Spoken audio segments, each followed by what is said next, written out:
জাজের নায়িকা হওয়ার প্রস্তাব ফেরালেন দীপ্তি চৌধুরী।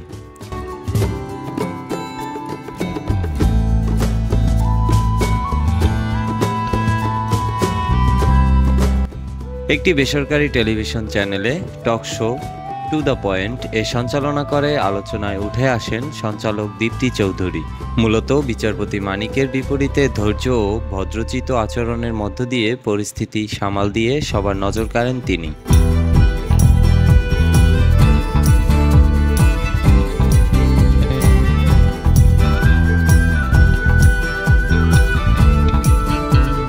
এরপর থেকেই এই উপস্থাপিকাকে নিয়ে নানা আলোচনা শুরু হয় চারপাশে, যার রেশ ধরে সিনেমায় নায়িকা হওয়ার প্রস্তাবও পান দীপ্তি। প্রযোজনা প্রতিষ্ঠান জাজ মাল্টিমিডিয়া নতুন ছবিতে কাজ করার প্রস্তাব দেওয়া হয় তাকে। বিষয়টি নিশ্চিত করেছেন জাজের কর্ণধার আব্দুল আজিজ নিজেই।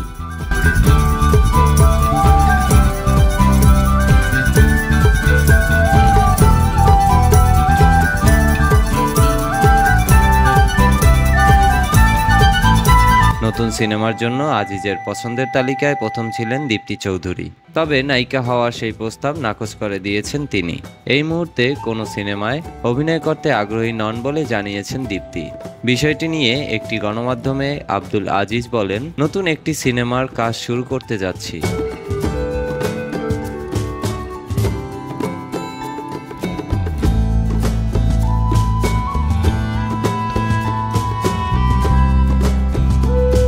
ইতোমধ্যে গল্প স্ক্রিপ্ট লেখার কাজ শেষ। সিনেমাটির জন্য নতুন একজন মুখ খুঁজছি। প্রথমে দীপ্তি চৌধুরীকে নায়িকা হিসেবে চেয়েছিলাম আমরা, কিন্তু এই মুহূর্তে সিনেমায় অভিনয় করতে চাচ্ছেন না তিনি। সিনেমাটির গল্পে সমাজের বাস্তব চিত্র ফুটে উঠবে। আশা করছি দর্শকদের ভালো লাগবে।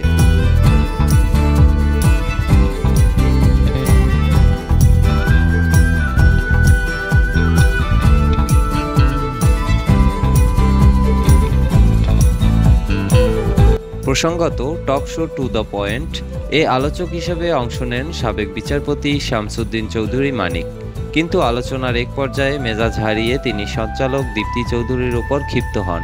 পুরো অনুষ্ঠানে বেশ কয়েকবার উপস্থাপিকার উপর নিজের ক্ষোভ ঝাড়েন এবং উচ্চবাচ্য করেন।